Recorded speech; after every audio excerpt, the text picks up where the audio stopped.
बंदगी सतनाम, बंदी छोड़ सतगुरु कबीर साहिब की जय हो। आज हम जानेंगे सतगुरु नितिन साहब जी से एक सत्संग के माध्यम से। इस दुनिया में बहुत सारे साधु संत हुए हैं, लेकिन बहुत से लोगों को आत्मज्ञान नहीं हो पाया। वो ब्रह्म की ही साधना करके चले गए, लेकिन आत्मज्ञान को प्राप्त नहीं कर पाए। आज जो सत्संग होगा, इस सत्संग के अंदर सतगुरु नितिन साहब जी वेद खोलने वाले हैं कि महात्मा बुद्ध की जो साधना थी वो साधना कहाँ तक थी, क्या उनको आत्मज्ञान हुआ था या ब्रह्म ज्ञान हुआ था। तो सत्संग को आपने पूरा विवेक लगा के और पूरी बुद्धि लगा के सुनना है। घर पे तो नहीं छोटी, अब यहां पर कहाँ है, बस यही खोजना है। वो कैसे खोजेंगे? गुरु के द्वारा, क्योंकि आत्मा एक वस्तु है। वस्तु का मतलब ये नहीं कि चाय प्लेट कप कटोरी की तरह वस्तु है। वस्तु का मतलब आत्मा का एक अस्तित्व है, एक स्वरूप है। तो उस स्वरूप का ज्ञान, स्वरूप का बोध कराने के लिए हमें गुरु की आवश्यकता पड़ती है। तो आत्म रूपी वस्तु को अगर जानना है तो तुम हाथ से नहीं जान सकते कि तुम पूरे शरीर में हाथ लगाओ और तुम्हें एकदम आत्मा में उंगली लगेगी और करंट लग जाएगा, तुम्हें पता लग जाएगा अच्छा यहां है आत्मा, ऐसे नहीं पता लगेगा। उसका भेद गुरु देगा, उस आत्म वस्तु का भेद गुरु समझाएगा। कह रहे वस्तु कहीं और ढूंढे कहीं, कैसे लागे हाथ, गुप्त वस्तु तब मिले, भेदी लीजिए साथ, भेदी लीना साथ में, और दीनी वस्तु लखाए, कोटि जन्म का पंथ था, पल में पहुंचा जाए। कहते करोड़ों जन्म लग जाएंगे तुम्हें खुद से ढूंढते हुए कि आत्मा कहां है। बड़े बड़े योगियों का जन्म बीत गया, वो आत्मा को नहीं ढूंढ पाए। महात्मा बुद्ध जैसे आत्मा को नहीं ढूंढ पाए, फिर आखिर में क्या कह के चले गए कि आत्मा वात्मा कुछ नहीं होती। क्यों? क्योंकि उनको गुरु नहीं मिला। उनको गुरु नहीं मिला जो उनको बता दे कि बेटा आत्मा होती है। वो गुरु नहीं मिला तो उन्होंने क्या किया, अपनी सांसों पे ध्यान लगाना शुरू कर दिया। अब गुरु नहीं मिला तो कुछ तो करना पड़ेगा ना भाई, कुछ तो करना पड़ेगा। तुम्हें खाना बनाना नहीं आता, लेकिन आलू प्याज सब कुछ तुम्हारे घर में पड़ा है, तो कुछ तो करोगे। अरे आलू ही दबा लगा के कुछ ना कुछ गैस में जला भुना के खा लोगे, लेकिन खाना प्रॉपर नहीं बना पाओगे। इसी प्रकार महात्मा बुद्ध को आत्मा का तो ज्ञान नहीं हो पाया, आत्मज्ञानी नहीं हो पाए, लेकिन किस चीज का ज्ञान हो गया? श्वासों का ज्ञान हो गया। प्राण योगी बन गए, प्राणों का पूर्ण ज्ञान ले लिया। और आज भी उनके जो शिष्य हैं जो विपासना करवाते हैं, आपने देखा होगा, पता नहीं 7 या 10 या 11 दिन की उनकी क्लास लगती है, मोबाइल तक छीन लेते हैं आपसे, नहीं छूना है। और पूरा दिन सुबह से लेकर रात तक केवल ध्यान करवाते हैं। किसका ध्यान करवाते हैं?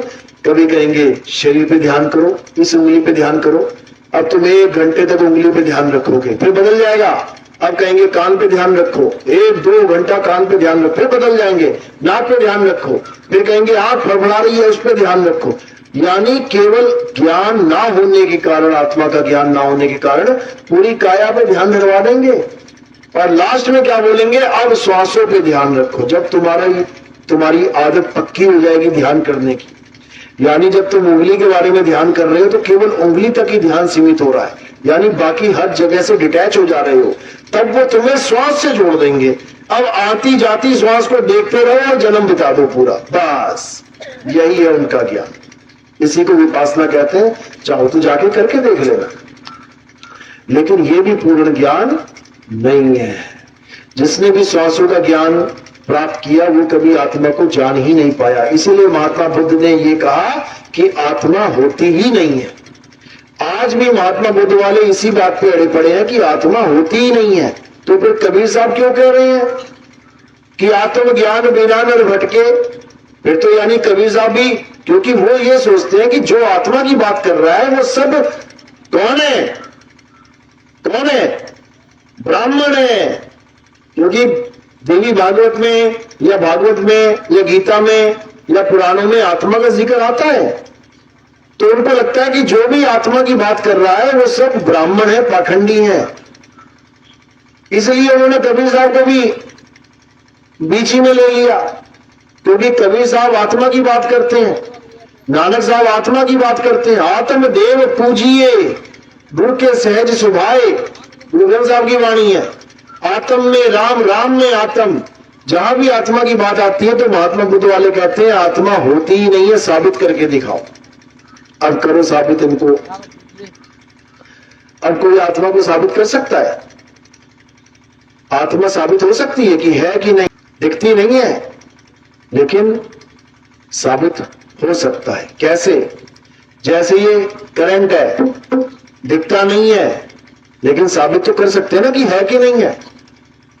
पंखा चल रहा है, इसका मतलब करंट है।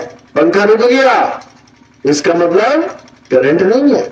इसी प्रकार काया चल रही है, इसका मतलब आत्मा है, और काया नहीं चल रही है, इसका मतलब आत्मा शरीर में नहीं है। बिल्कुल सिंपल फॉर्मूला है, लेकिन लोग इसको समझ नहीं पाते और अज्ञानता में एक दूसरे से झगड़ा करते हैं। इसी को कबीर साहब समझा रहे हैं कि जल में मीन प्यासी मुँह देखत आवे हांसी, आत्म ज्ञान बिना नर भटके कभी काबा कभी काशी। कि जब तक आत्मा का ज्ञान नहीं हुआ तब तक जीव भटक रहे हैं। कहां पे? कोई काबा में, कोई काशी में, यानी एक दूसरे के विरोधाभास में भटक रहे हैं। हिंदू मुसलमान को पसंद नहीं कर रहा, मुसलमान ईसाई को पसंद नहीं कर रहा, ईसाई हिंदू को नहीं पसंद कर, आपस में झगड़ा कर रहे हैं। जबकि है क्या? सब एक ही स्वरूप के हैं, एक ही आत्म तत्व है सबके पास, लेकिन अपने आप को ना जानने के कारण वो दूसरे को भी नहीं जान पा रहा है। अपने आप को शरीर मान रहा है, दूसरे को भी शरीर मान रहा है। अपने आप को हिंदू मान रहा है, दूसरे को मुसलमान मान रहा है। वो समझ ही नहीं पा रहा कि हम सबका अस्तित्व एक है, और कह तो रहा है कि हम सबका मालिक एक है, परमात्मा एक है, अल्लाह एक है, वाहिगुरु एक है। दो कोई नहीं बोल रहा। देखो सबसे बड़ी बात है, दो कोई भी नहीं बोल रहा कि परमात्मा दो है, अल्लाह दो है, लेकिन नफरत पूरी कर रहा है कि मैं तो हिंदू हूं, ये मुसलमान है। अरे तो क्या हुआ? एक ही भगवान के दो बच्चे हैं। मैं मुसलमान हूं, वो ईसाई है, तो क्या हुआ? एक ही अल्लाह के दो बच्चे हैं। यानी सुनाने के लिए कुछ और है और समझने के लिए कुछ और है। सुनाने के लिए तो एक एक की बात कर रहे हैं सारे, अल्लाह एक है, वाहिगुरु एक है, लेकिन समझने में दो समझ बैठे हैं। इसीलिए जंगें हो रही हैं, इसीलिए नफरत के बीज बोए जा चुके हैं। और ये खत्म ऐसे नहीं होंगे कि कोई सोचे कि कोई चमत्कार हो जाएगा और एक दिन अपने आप सबकी नफरत खत्म हो जाएगी। कभी नहीं होगी। जिस प्रकार नफरत फैलाई गई है उसी प्रकार नफरत खत्म होगी। फैलाई कैसे गई है? अज्ञानता से। अज्ञानता फैला दी गई, नफरत फैल गई। अब खत्म कैसे होगी? ज्ञान फैलाओ। जब ज्ञान को फैलाओगे तो अज्ञानता खत्म हो जाएगी। अज्ञानता के द्वारा उत्पन्न नफरत भी खत्म हो जाएगी। इसलिए मैं कहता हूं कि घर घर बोध विचार करवाओ, पैम्पलेट बांटो, पर्चे बांटो, गीता बांटो। जितने लोगों को समझाओगे उतना ही ज्यादा भला होगा समाज का। सब धर्म एक हो जाएंगे, ये राजनीतियां खत्म हो जाएंगी। दोबारा से एक ऐसा संसार बन जाएगा जो रहने के काबिल है। अभी नहीं है काबिल, तुमसे कहो कि अभी काबिल है। कुछ नहीं पता कि कब कौन सा देश किस पे अटैक कर दे, और एक दूसरे के साथ जो संधियां हुई पड़ी हैं उसकी वजह से उनको भी आना पड़ेगा। ये मत सोचो कि केवल दो देश लड़ रहे हैं तो बाकी सेफ है, बिल्कुल नहीं। उन दोनों की संधियां किस किस देश के साथ हुई है उनको भी बीच में घसीटा जाएगा, और जब वो घसीटेंगे तो फिर उनके साथी भी आ जाएंगे। देखा ना कुत्तों की गैंगवार, गली में दो कुत्ते लड़ रहे हैं समझ में आता है, लेकिन जब एक बुलाता है ना अपनी टीम को, आते हैं 25 कुत्ते, तो फिर वो भी कहां कम है, वो भी 50-60 बुला लेता है। फिर होती है गैंगवार, फिर मरते हैं सारे। इसी प्रकार कुत्ते तो दो ही लड़ेंगे लेकिन मरेंगे सारे। देश तो दो ही लड़ रहे हैं। ये मत समझना कि तुम तो यहां बैठे हो यूपी में, तुम्हें कौन सा बम आ रहा है, फोड़ रहा है तुम्हारे सिर के ऊपर। जिस दिन संधियां आ गई ना सामने सबकी, देखो साउथ कोरिया, नॉर्थ कोरिया घुस गया कि नहीं घुस गया फ्री में? नॉर्थ कोरिया का तो बद्दा भी ना मारा उसने, वो जाके यूक्रेन में बम गिरा रहा है। अब नॉर्थ कोरिया के साथ में जो बंदे जुड़े हुए हैं जिनकी संधियां हैं, वो कहेगा ना तो उनको भी आना पड़ेगा। ये संधियां होती हैं, आपस में एग्रीमेंट होते हैं, साइन होते हैं, तोड़ नहीं सकते इन संधियों को। तो इसी प्रकार का रूप बन जाता है, कोई देश नहीं बचता। फिर हाहाकार, तबाही मचेगी। अगर ये तबाही बचाना चाहते हो तो क्या करना पड़ेगा? ज्ञान का प्रचार करो, ऐसा दिव्य ज्ञान का प्रचार करो। और शुरुआत ये भारत से ही होगी। ये मत सोचना कि अमेरिका में करोगे जाके तुम। यहीं पे ज्ञान प्रचार होगा, यहीं पे हिंदू मुसलमान जब एक होने लग जाएंगे, एक मंच पे दोनों बैठेंगे, तो सारी दुनिया झांक के देखेगी कि ये हो क्या रहा है। याद रखना, जब विवेकानंद बोलते थे तो सारी दुनिया देखती थी ये कौन बोल रहा है भारत से। आज भी उनके लेक्चर अंग्रेज सुनते हैं, साइंटिस्ट दिव्य जो ऊंचे ऊंचे बैठे हुए गद्दियों पे, वो सुनते हैं विवेकानंद को। भारत की औलाद है वो, भारत का ही संस्कारी जीव है, पूरे संसार को ज्ञान देके चला गया। इसी प्रकार अब हमारी बारी है। उन्होंने भी ज्ञान दिया, अच्छी बात है, लेकिन अब जो हम ज्ञान दे रहे हैं, ये ज्ञान सारे संसार को एक कर देगा। एक, इसमें दो नहीं रहने देंगे हम। विवेकानंद एक नहीं कर पाए क्योंकि उनकी स्पीच एक की थी ही नहीं। उनकी स्पीच में भी विरोधाभास था, क्योंकि उनका गुरु एक माता जी का पुजारी था, समझ रहे हो। लेकिन यहाँ किसी माता जी का पुजारी नहीं है कोई, यहाँ पर आत्मज्ञानी है। और आत्मज्ञानी का मतलब होता है कि वसुधैव कुटुंबकम, सारा विश्व हमारा परिवार है, क्योंकि सब आत्म स्वरूपी है। जितने भी हैं सब आत्म स्वरूपी है। तुझ में राम, मुझ में राम, सब में राम समाया। सबका आत्म स्वरूप एक सा है, दो है ही नहीं। इसीलिए संतों ने कहा कि तो ही मोही, मोही तो ही अंतर कैसा, एक जल तरंग जैसा। जैसे पानी है नीचे और ऊपर लहर चल रही है, क्या है? दोनों एक ही है, बस अज्ञानता में दो दिख रहे हैं कि ये लहर है, वो समुद्र है। अरे वो लहर समुद्र में ही समा जाएगी ज्ञान हो जाने पर, और फिर सारे समुद्र ही बन जाएंगे। ये सब लहरें ही तो हैं। हिंदू, मुस्लिम, सिख, ईसाई, ऊंची जात, बड़ी जात, छोटी जात, ये सब लहरें हैं। ये सब खत्म हो जाएंगी और ये सब समुद्र में समा जाएंगे।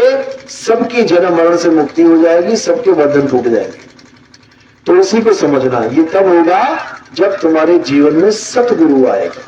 गुरु नहीं, गुरु तो बहुत है। जब सतगुरु आएगा तो क्या बताएगा तुम्हें? सतनाम का भेद बताएगा। सतनाम जपवाएगा नहीं। आज कबीर पंथी जिसको देखो सतनाम सतनाम सतनाम जपने में लगे पड़े हैं। जपना नहीं है, सतनाम की इकाई भी आ ही है, वो भी कोई अलग नाम नहीं है। लेकिन सतनाम का जो तत्व है वो सबसे अलग है। इसलिए बोला सतगुरु सोई सतनाम बतावे, और बाकी गुरु कोई काम न आवे। सतगुरु वो है जो सतनाम का भेद बता दे। और सतनाम का भेद क्या है? अरे सत्य नाम कोई नाम नहीं, ये है आपन रूप, और जो जाने इस भेद को पावे आत्मस्वरूप। सतनाम तो कोई जाप नहीं है कि जो जनों का रंग का स्वयं सतनाम, जपना नहीं है। इसका भेद जानो। सतनाम का भेद है सत्य स्वरूप, जो तुम्हारा असली स्वरूप है उसको जानना है। जैसे ही तुम अपने असली स्वरूप को जान लोगे, ये नकली स्वरूप फीका पड़ जाएगा, ये फीका पड़ जाएगा। अब तुम्हें समझ में आ जाएगी बात कि ये काया मैं नहीं हूं। जब मैं ये काया नहीं हूं तो सामने बैठा आदमी ये भी ये काया नहीं है। ये भी कुछ समय के लिए काया पकड़ी है इसने, छोड़ देगा एक दिन। काया पकड़ना, काया छोड़ना, ये चलता ही रहेगा। कब तक? जब तक तुम अपने सच्चे स्वरूप को प्राप्त नहीं कर लेते, जिसको आत्म स्वरूप कहते हैं। तब तक ये जन्म मरण का खेल चलता ही रहेगा, कोई बचने वाला नहीं है। इसीलिए साहब ने हमेशा स्वरूप स्वरूप की बात करी है। शब्द शब्द सब कोई कहे, वह तो शब्द विदेह। विदेह क्या होता है? विदेह का मतलब होता है आत्म स्वरूप, तुम्हारा विदेह स्वरूप। जैसे कहते हैं सीता जी के पिताजी राजा जनक विदेही। जनक विदेही, जनक विदेही क्या होता है? यानी जनक जी ने यह कह दिया था सभा में कि जनक ये काया नहीं है, जनक विदेही है, यानी मैं आत्मा हूं। मैं ये शरीर नहीं हूं, लेकिन उन्होंने केवल कहा था, हुए नहीं थे। कहा कैसे था? क्योंकि ग्रंथों में से गुरुओं के द्वारा ज्ञान प्राप्त कर लिया और कह दिया, लेकिन वो जान नहीं पाए थे अपने विदेह स्वरूप को। तो इसीलिए कबीर साहब ने फिर समझाया, कई बार वाणियों में जिक्र आता है कि जनक विदेही भी अपने सत्य स्वरूप को प्राप्त नहीं कर पाए, ये भी आता है। तो इसीलिए अब हमने क्या करना है? अब हमने अपने सत्य स्वरूप को पाना है। कैसे पाना है? आत्म ज्ञान के द्वारा। हमें ऐसा ज्ञान चाहिए जिसको आत्म ज्ञान कहते हैं। आत्म ज्ञान का मतलब ये नहीं होता कि किसी भगवान का नाम जपना है। आत्म ज्ञान का मतलब ये नहीं होता कि किसी देवी देवता का नाम या किसी मंत्र का जाप करना है, या किसी हवन यज्ञ पूजा पाठ, या किसी तीर्थ स्थान, या किसी नदियों में छलांगे मारना, इसको आत्म ज्ञान कहते हैं। बिल्कुल नहीं। आत्मा कैसे बना शब्द, इसको समझ लेना है। आत्मा का मतलब है आत्म, यानी खुद में आ, आत्म आ, आत्मा। आत्म जो शब्द है, आत्म, ये खुद के लिए यूज किया जाता है। खुद, जैसे तुम कहो कि मैंने आत्महत्या कर ली। आत्महत्या को आत्मा की हत्या नहीं बोलते हैं। कई लोग कहते हैं आत्महत्या कैसे कर सकते हैं, आत्मा तो अजर अमर अविनाशी है। वहां पे आत्मा हत्या नहीं बोला गया, वहां पे आत्महत्या बोला गया। आत्म यानी खुद की हत्या। तो यहां पर खुद किसको माना जा रहा है? खुद माना जा रहा है काया को। तो अपनी काया की हत्या करने को आत्महत्या कह देते हैं। आत्मरक्षा, आत्मा रक्षा नहीं, आत्मरक्षा। आत्म यानी खुद, तो अपने शरीर की रक्षा करने को आत्मरक्षा कह देते हैं। इसी प्रकार आत्मकथा यानी अपनी कथा लिखने को आत्मकथा कहते हैं, किसी और की नहीं लिखनी है। इसी प्रकार आत्मनिर्भर यानी खुद पे निर्भर रहने को आत्मनिर्भर कहते हैं, किसी और पे निर्भर नहीं रहना है। इसी प्रकार आत्म ज्ञान यानी खुद का ज्ञान प्राप्त हो जाने को आत्म ज्ञान कहते हैं, ना कि किसी और का नाम जपना है। कोई राम राम नहीं, कोई राधे राधे नहीं, कोई अल्लाह अकबर नहीं, कोई वाहिगुरु वाहिगुरु नहीं, तो किसी भी नाम को नहीं जपना है। केवल अपनी आत्मा में आ जाना है। आत्म में आ, आत्मा। तो इसी आत्म ज्ञान के द्वारा आप समझ पाओगे कि मैं कौन हूं, मेरे माँ बाप कौन है, राम जी, कृष्ण जी, हनुमान जी ये कौन है। सब लोगों को तुम जान जाओगे कि ये आत्म स्वरूप क्या होता है, कैसा होता है। यानी 1,00,000 पंखे चल रहे हैं अलग अलग रंग के, अलग अलग कंपनियों के, और जो उनको चला रहा है करंट, अगर तुम उसको जानना चाहते हो तो किसी भी एक पंखे में उस करंट को अनुभव कर देना। करंट में उंगली लगा के देख लेना। जैसा करंट तुम्हें एक पंखे में लगेगा, वैसा ही करंट तुम्हें सब पंखों में लगेगा। यानी सब पंखों में जो करंट दौड़ रहा है उसका स्वरूप एक ही है। उसी एक स्वरूप को प्राप्त करना है, उसी को आत्म तत्व कहते हैं। और गीता में ये बिल्कुल स्पष्ट लिखा है कि हे अर्जुन, मेरे 4 प्रकार के भक्त हैं। एक वो जो मुझे याद करता है कुछ दुनियावी वस्तुओं की प्राप्ति के लिए। मंदिर जाएगा, हे भगवान एग्जाम में पास हो जाऊं, हे भगवान मुझे नौकरी मिल जाए, हे भगवान मेरी शादी हो जाए, हे भगवान बच्चे नहीं हो रहे बच्चे हो जाए, हे भगवान माता पिता बेचारे दुखी है रोग से, रोग ठीक हो जाए। तो कहते हैं सबसे निम्न क्वालिटी का, सबसे निचली क्वालिटी का ये है नंबर 4 पे। दुनिया की चीजें ही मांगता रहता है, मंगता है ये प्रेमी नहीं है, मंगता है ये। अगर मुझसे नहीं मिलेगा तो कहीं और भी जा सकता है, इसकी कोई गारंटी नहीं है। कहते हैं ना एक दर से दूसरी दर। कई बार तो हिंदू मुसलमान की चौखट पे चला जाता है, वहां पे दरगाह में, उससे पूछो भैया तू तो हिंदू है। अरे काम बनना चाहिए, चाहे वहां बन जाए चाहे यहां बन जाए, काम निकलना चाहिए अपना। चाहे भोले बाबा कर दे चाहे ये बाबा कर दे, ऐसे भी है, काम निकलना चाहिए, अपना काम बनता बाढ़ में जाए। तो दूसरे नंबर का कौन है भगत? जो दुख आने पर यानी मुसीबत में पड़ने पर मुझे याद करता है। कोई झगड़ा हो गया छोटा मोटा, किसी के मार दिया घूसा, दांत टूट गया, उसने केस कर दिया, पुलिस आ रही है ढूंढने, अब बेचारा घबरा रहा है क्या किया जाए। अब भगवान को याद कर रहा, भगवान एक बार बचा लो, सारी उम्र किसी पे हाथ नहीं उठाऊंगा। ऐसा भी भगत है, सच्चे दिल से याद करते हैं ऐसे भगत, उस वक्त भगवान को पूरे मन से याद करते हैं। तो एक ये भी भगत है, लेकिन ये भी उच्च क्वालिटी का भगत नहीं है, मुसीबत आने पे याद कर रहा है। तीसरा भगत कौन है मेरा? जो मेरी लीलाओं को देखकर, उनसे आकर्षित होकर मेरी भक्ति करता है।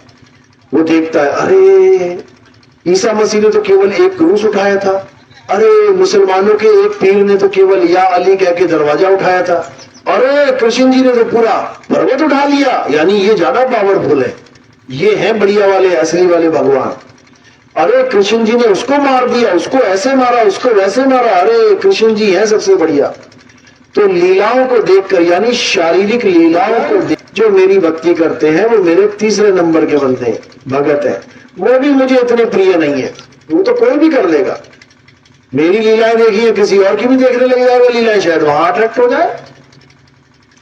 जो चौथे नंबर का भगत है वो ज्ञानी है। हे अर्जुन, वो मुझे तत्व रूप में जानता है, वो मेरे शरीर रूप से उसको कोई लेना देना नहीं है। वो मुझे तत्व रूप में जानता है, उसको पता है कि मैं कौन हूं, उसको पता है मेरा स्वरूप क्या है। हे अर्जुन, जो मेरे स्वरूप को जान जाता है वही मेरा स्वरूप हो जाता है, यानी मुझे जो जान जाता है वो मैं ही हो जाता हूं। तो कृष्ण जी को जानने के लिए हमें क्या करना पड़ेगा? अपने आप को जानना पड़ेगा। अब कृष्ण जी को कहां ढूंढोगे? अब कहां ढूंढोगे? चले गए लीला खत्म करके। तो कृष्ण जी को जानना है तो अपने आप को जानो, क्योंकि जो तुम हो, जो तुम्हारी आत्मा का स्वरूप है, सेम कृष्ण जी की आत्मा का स्वरूप है, इसमें दो है ही नहीं। तो अगर तुमने अपने स्वरूप को जान लिया तो तुमने सबके स्वरूप को जान लिया, सबके स्वरूप को। यही समझाया जा रहा है ग्रंथों में। और जो देवी देवता जा चुके हैं संसार में लीला करके, उनकी पूजा करने का कोई मतलब नहीं बनता।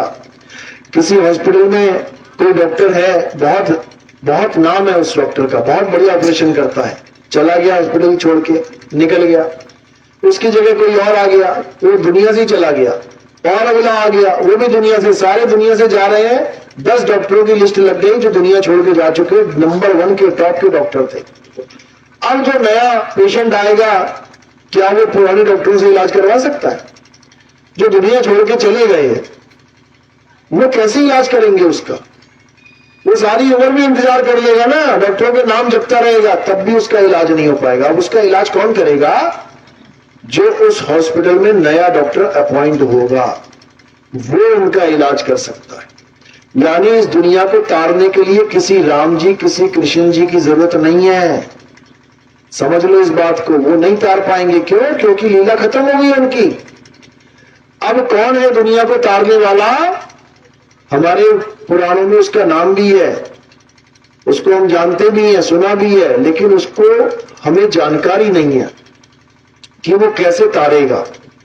राम जी कृष्ण जी की तो खूब पूजा करें, जो डॉक्टर चले गए हैं खूब पूजा कर रहे हैं उनकी, खूब पूजा, जबकि वो कभी वापस नहीं आने वाले।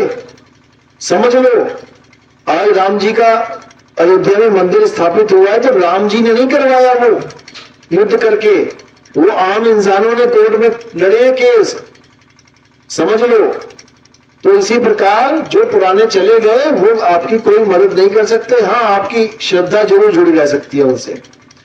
जो आखिरी अवतार बताया गया है वो बताया है कल्कि अवतार, कि संसार में जो कल्याण अब होगा वो कल्कि अवतार के द्वारा होगा। और उसी को संतों के ग्रंथों में अलग अलग नामों से जाना जाता है। उसी को निकलंक अवतारा बोला गया गुरु गरीबदास जी के ग्रंथ में। उसी को जीसस सेकंड कमिंग बोला गया बाइबल ग्रंथ में। उसी को इमाम मेहंदी बोला गया मुसलमानों के हदीसों में। उसी को मैत्रेय बुद्ध बोला गया महात्मा बुद्ध के काव्य में। उसी को मर्द का चेला बोला गया गुरु ग्रंथ साहिब के ग्रंथ में, उसका जिक्र है। यानी अलग अलग नामों से उस एक का जिक्र किया गया कि वो सारे संसार को एक कर देंगे। और असल में वो क्या स्वरूप है उनका? ज्ञान स्वरूप है, यानी वो ज्ञान रूप में आएंगे। उसी को नौतम सूरत बोला गया कि नौतम सूरत आएंगे दोबारा। उसी को चूड़ामणि अवतार बोला गया कि चूड़ामणि अवतार आएंगे, पूरे संसार को जगा देंगे। तो अलग अलग धर्मों में, अलग अलग ग्रंथों में उसके आने का जिक्र है जो अभी आया नहीं है, आएगा। क्यों? क्योंकि तुम्हारा ऑपरेशन वही कर सकता है भाई जो आएगा। जो जा चुका है वो कैसे करेगा? तो जो लोग जा चुके हैं उसमें रहना अज्ञानता है। अब जो आने वाले हैं उनको, उनके साथ जुड़ना है, उनको खोजना है, तब बात बनेगी, नहीं तो नहीं बनेगी। नहीं तो पुरानी रीति रिवाज में ही फंसते रह जाएंगे। जो आगे का आने वाला ज्ञान है वो हम नहीं प्राप्त कर पाएंगे। तो इसी को समझना है। तो जो उनका मकसद होगा यही होगा, जैसा मुसलमान कह रहे हैं कि सारी दुनिया को वो इस्लामिक बना देंगे, यानी सबको मुसलमान बना देंगे। अरे भाई, सबको मुसलमान बनाने से पहले सबको अरबी सिखानी पड़ेगी। पहले अरबी सिखाओगे तभी तो मुसलमान बनाओगे। कलमा पढ़ना आता नहीं है, नमाजें अरबी में है सारी, नमाजें तुम्हें पढ़नी आती नहीं, मुसलमान कैसे बनोगे? यानी पहले सारी दुनिया को अरबी पढ़ाओ तब जाके मुसलमान बनेगा। फिर ईसाई कह रहे हैं नहीं, वो सारी दुनिया को क्रिश्चियन बना देंगे।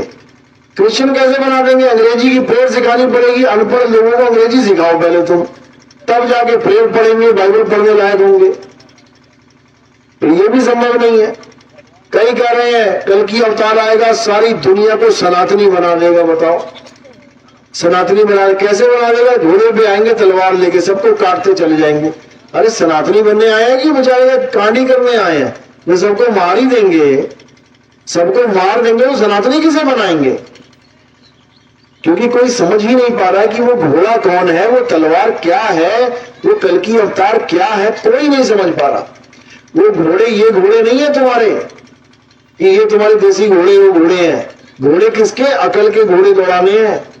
और तलवार कौन सी हाथ में? विवेक की तलवार। अकल के घोड़े पे बैठ के विवेक की तलवार हाथ में रख के जब तुम अज्ञान को काटना शुरू करोगे तो कल की अवतार कौन हो जाएगा? तुम ही हो जाओगे, तुम ही हो कल की अवतार। लेकिन तुम अपने आप को नहीं जान रहे, इसलिए सोच रहे हो कोई और आएगा। कोई और नहीं आएगा, तुम ही हो। तो अपने स्वरूप को जानो, तुम्हारा स्वरूप ही कल की स्वरूप है। कल की का मतलब होता है कलंक से परे, हर प्रकार के कलंक से परे। आत्म स्वरूप को ही कल की अवतार कहते हैं, समझ लो। तो आत्म स्वरूप का ज्ञान ही वो दिव्य ज्ञान है जिस ज्ञान के आजा संसार एक हो जाएगा, और वो एक होके रहेगा। क्योंकि ये वाणियों में प्रमाण है, वाणियों में प्रमाण है कि कल की भगवान है, समझ लो। चलो, तो आज का सत्संग यही समाप्त करते हैं। कोई नाम दीक्षा वाला है? कोई प्रथम दीक्षा वाला तो नहीं है? कोई दूसरी दीक्षा वाला तो नहीं है? प्रथम दीक्षा वाले कौन है? प्रथम दीक्षा वाला कोई नहीं है, एक है। पहली दीक्षा, दूसरी दीक्षा वाले कितने हैं? चलो, अभी आरती होगी, आरती के बाद भोजन भंडारा होगा और उसके बाद दीक्षा शुरू कर देंगे। बोले परम पिता परमात्मा की, सब गुरुबंदी छोड़ कबीर साहिबों की, सभी संतों की, सभी भक्तों की, आज के आनंद की, सकल अंश को बंदगी साहेब बंदगी।